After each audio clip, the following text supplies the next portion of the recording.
ওকে, so গত পর্বে আমরা গেট এলিমেন্টস বাই ট্যাগ নেমের মাধ্যমে যে এখানে একটা কাজ করতে চাইছিলাম, বাট আমরা করতে পারি না, তাই না? একটা নির্দিষ্ট স্পেসিফিক ডিভের মধ্যে যে কতগুলো ট্যাগ আছে সেগুলো আমরা তাহলে কিভাবে দেখবো?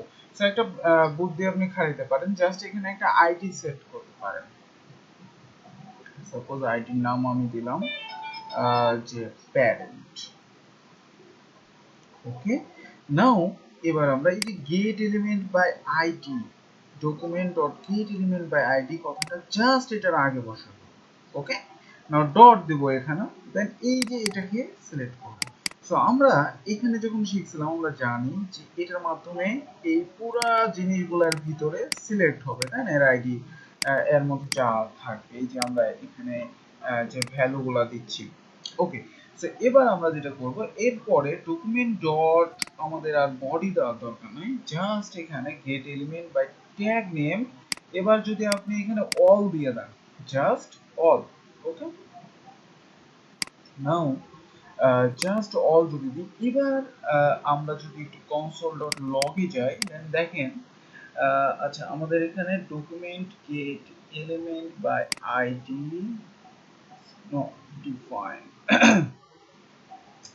get element by id parent.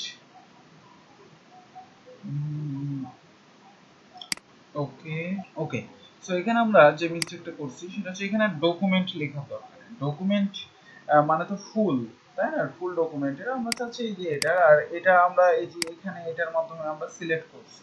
Okay, now save, now reload. এইবার দেখেন আমরা এটার মধ্যে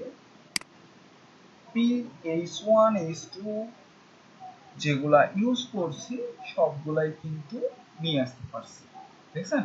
তো আমরা যদি একটু জাস্ট ব্রেন খাটাই যে আমরা এটাকে কিভাবে করতে পারি, তাহলে আমরা করে ফেলতে পারছি, কারণ আমরা এর আগে গেট এলিমেন্ট বাই আইডির কাজও শিখলাম এবং get elements by tag name এইটার কাজও কিন্তু আমরা শিখলাম।